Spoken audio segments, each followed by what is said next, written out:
Pomaže Bog. Dobrodošli na 7. u nizu lekciju iz starozavetne istorije. Tema je Severno carstvo od 922. godine do pada Samarije 722. godine pre Hrista. Literatura iz koje se možete informisati o ovoj temi jeste knjiga Dragan Milin, Starozavetna istorija, John Drain, Uvođenje u Stari Zavet i Michael Coogan, Oksfordska istorija biblijskog sveta.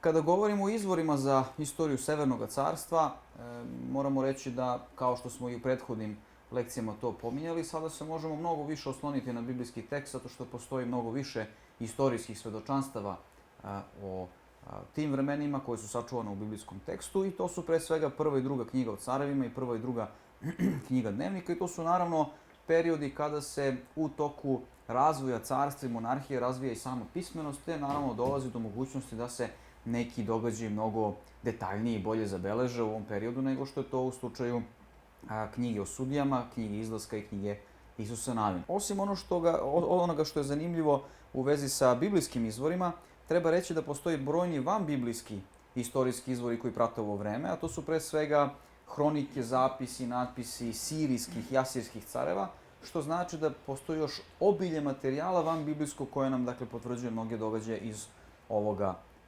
perioda. I naravno ne treba zaboraviti da ipak i pored obilja istorijskog materijala koje posjeduju ove knjige, one same ipak imaju za cilj mnogo veću teološku interpretaciju istorije nego zanimanje za onu suštinski faktografsku, ali kažem, i nje ima naročito u knjigama dnevnika puno. Istorija Severnog carstva, i eto, samo i da kažemo, Severno carstvo, da potvrdimo, je jedan geografski i politički entitet koji je nastao nakon podele carstva 922. godine, kada se Ujedinjena monarhija podelila u svoja dva dela, u Severno i Južno carstvo. I Severno je inače poznato pod svojim nazivom Izraelsko, a Južno je poznato kao Judejsko carstvo, nekada i Juda.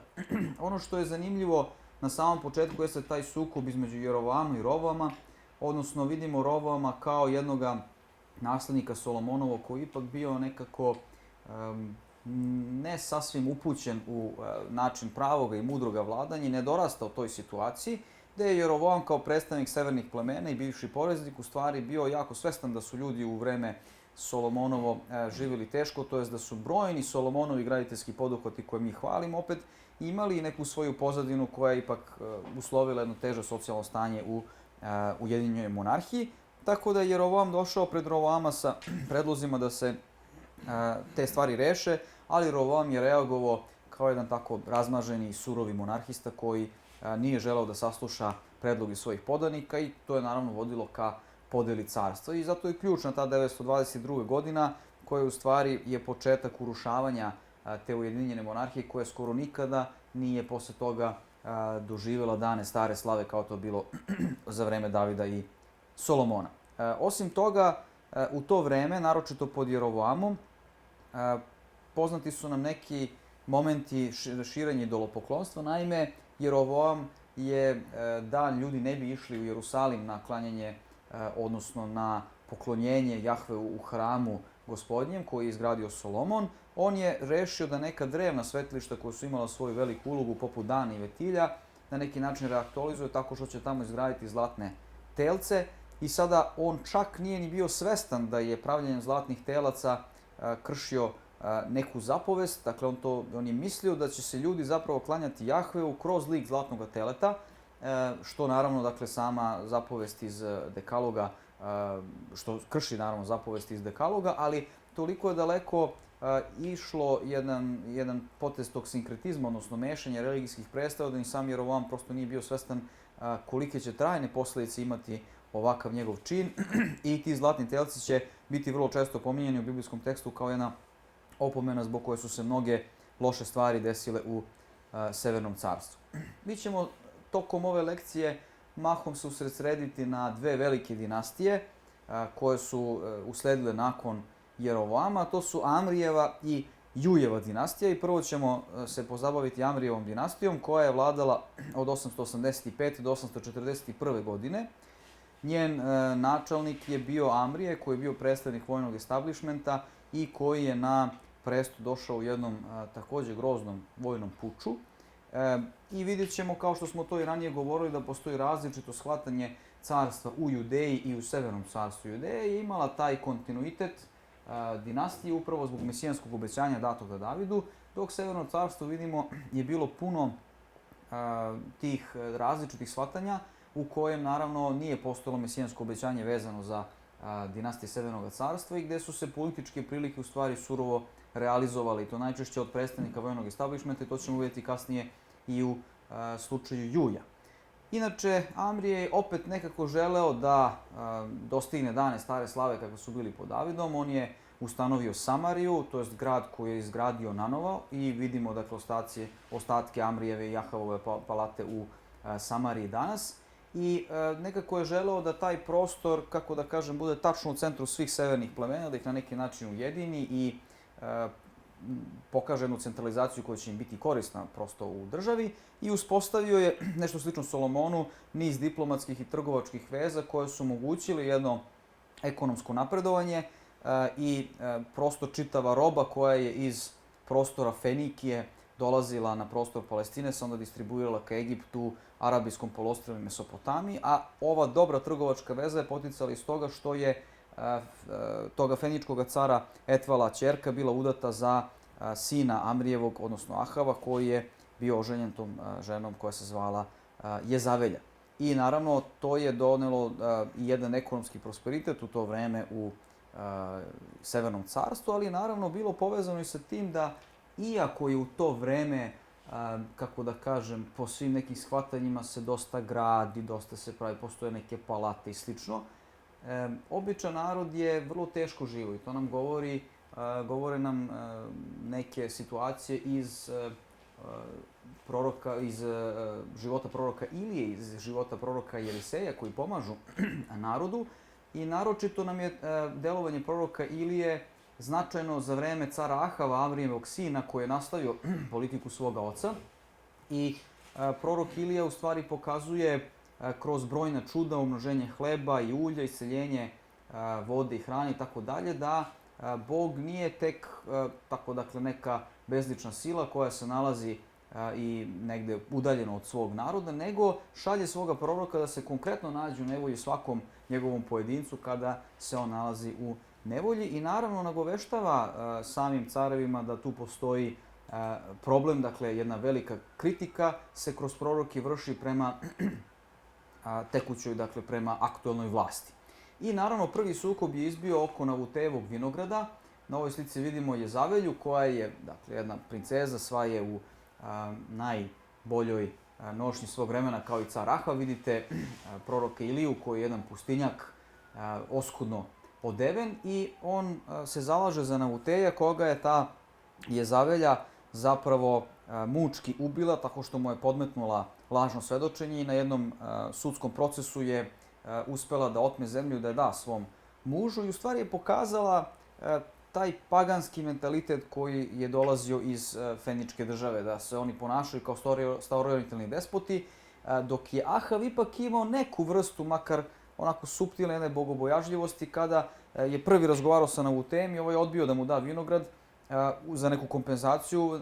Ahav je rekao dobro, u redu, bio je ljut i tako dalje, ali je znao da postoji neki zakon i da je zemlja podeljena ravnopravno na 12 plemena kako smo pričali, i da to nije mogao da učini. Međutim, Jezavelja je bila ta koja je njemu rekla, pa ti si car, tebi ne sme bilo ko da protivreči u tom smislu, i nekako je ponovo vratila vodenicu na onaj paganski mentalitet i staroorijentalne despotije kakve su postojale u to vreme u odnosu na ono što je Biblija propovedala, odnosno kakvo društvo treba da bude sad u toj zemlji. I prorok Ilija naravno govori da kao što su ubili Navuteja, tako će i njihova zapravo dinastija da se završi u krvi, što je rezultiralo progonstvom proroka Ilije, i poznato nam je da je ova epizoda iz života proroka Ilije bila dosta freskopisana u našim manastirima. Evo recimo, ovo je freska iz manastira Morač u 13. veku, dakle prorok Ilija je progonjen, i taj detalj nam je interesantan da mu ptice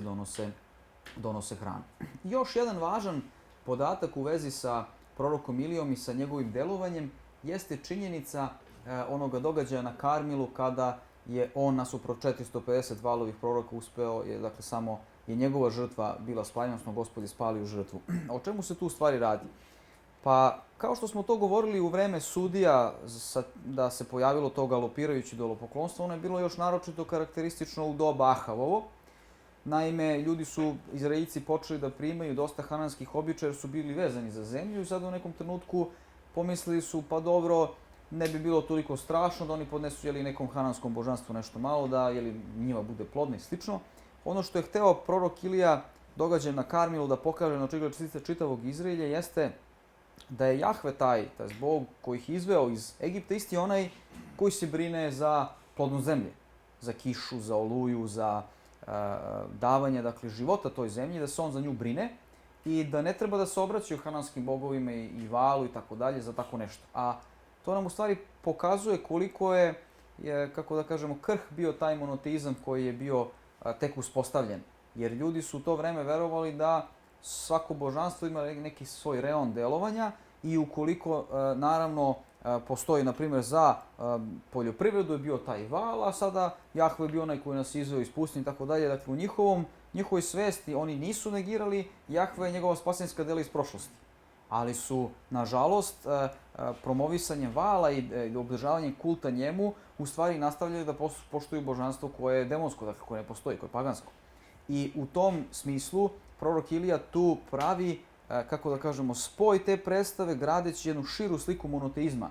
Dakle, da je Bog koji ih je izveo iz Egipta isti onaj koji je tvorac, onaj koji daruje kišu i onaj koji se za njih brine na svakodnevnom nivou kroz proročka dela. I to je zanimljivo, ono što nam saopštavaju narativi o proroku Iliji.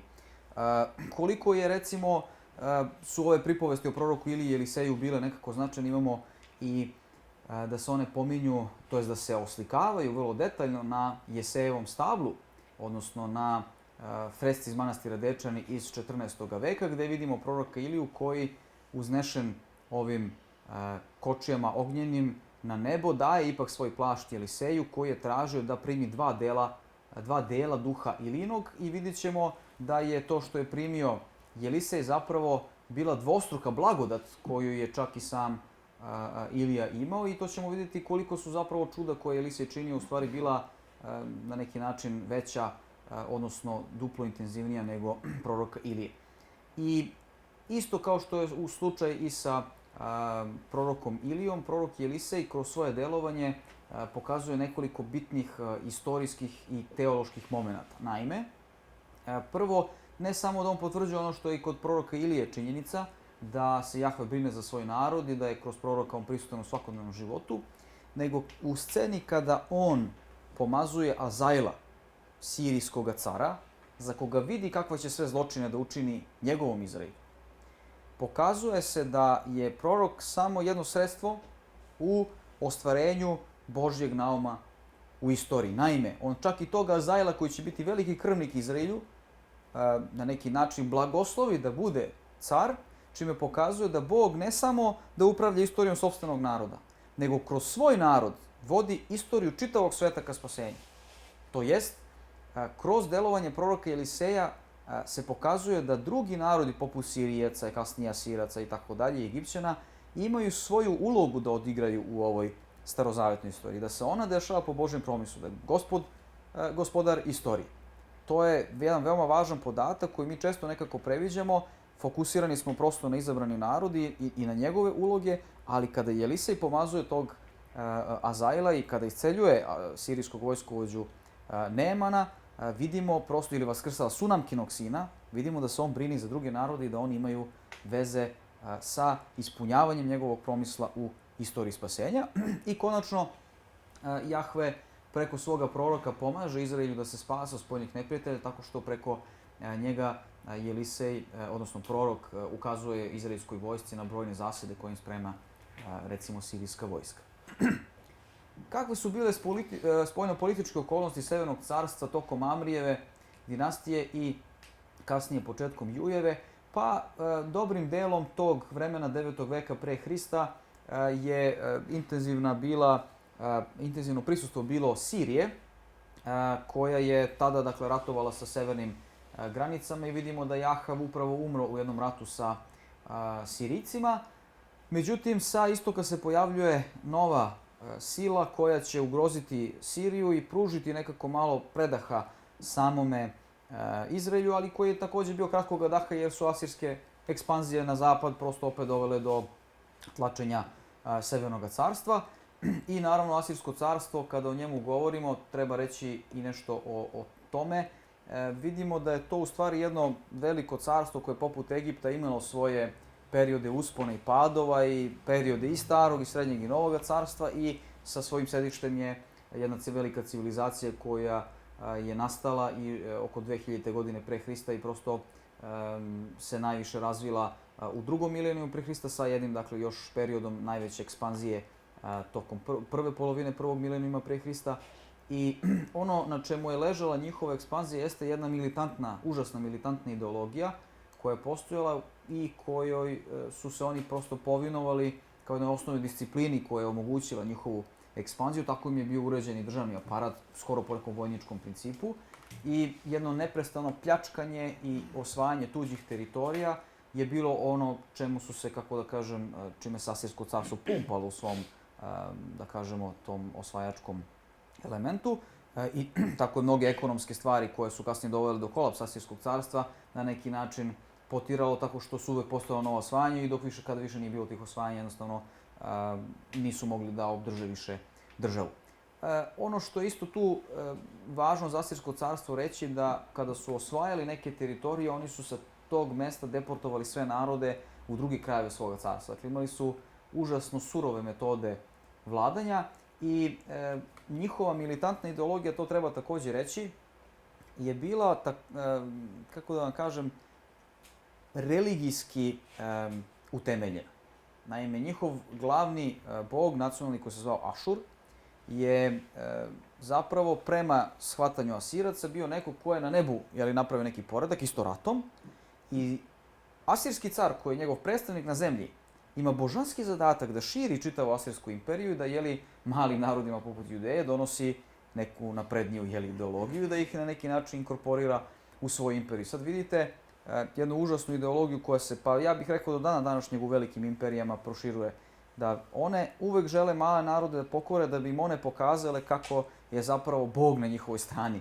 I one zapravo u ime bogova ili Boga, ili njihove vizije Boga, rade to što rade, dakle, ta veliko osvajanje i terore malih naroda. I pritom se nekako zaboravlja da je taj prostor širenja na neki način Asirske imperije na sve te granice bio shvatan i kao jedna vrsta neprestano novog stvaranja, jer se smatralo da je sve izvan granica tog carstva neka vrsta haosa koju je neophodno da Asirski car osvoji da bi priveo, kako da kažemo, te narode u civilizaciju, odnosno u spasenje onako kako oni zamišljaju.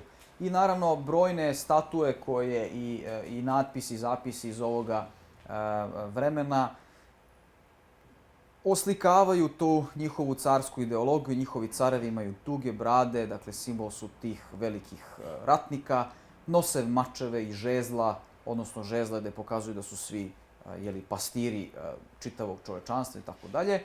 Ovo je recimo statua cara Salmanasara, ali imamo i brojni drugi u kojima se oni prikazuju kao dominantni ubici, kako ubijaju lavove i svoje neprijatelje i tako dalje i tako dalje, ali to je jedna malo duža tema.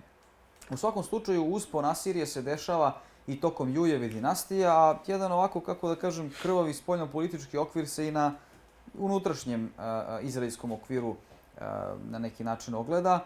Juj je bio također predstavnik vojnog establishmenta koji je sproveo brutalni dinastički revanšizam. Nekako kada čitamo ponekad neke delove Starog Zaveta, zaista se sablaznimo koliko je naselja nekada bilo, ali ne treba zaboraviti da je Jujev puč imao i svoju religijsku, kako da kažem, podlogu. To jest, Ahavova dinastija je zbog svog, kako da kažemo, servilnog odnosa prema paganstvu opet na neki način u narodu uslovila jedan refleks odbojnosti. I zbog toga je Jujev puč i bio na neki način toliko uspešan, tako da je on bez ikakvog problema uspeo da sprovede tu svoju nameru. I prva, dakle, verska reforma koja se desila na severu i okviru opšte tih država jeste bila Jujeva verska reforma. Dakle, on je uspeo da sruši Ahavov kult u Samariji, čak je od tog Vaalovog hrama na neki način napravio nužnik, tako da bi pokazao svima prosto koliko je odlučan u svojoj nameri. I to je od biblijskih pisaca na neki način i pozitivno okarakterisano i zato se govorilo da će njegova dinastija doživjeti 4, odnosno 5 naslednika, te tako vidite da je to jedna dugovečna dinastija koja je skoro čitav vek, skoro jedan ceo vek vladala. I naročito je bilo zanimljivo za vreme njegovog unuka Jerovoama II. Je postojala jedna delimična stabilnost u to vreme, ali se ponovila jedna situacija kakva je bila za vreme cara Ahava i na to su upozoravali proroci 8. veka. Dakle, sva ta trgovina koja je ponovo počela da cveta i slično je bila, sakupila mnoge ekonomske resurse, ali oni su bili nepravedno raspodeljeni.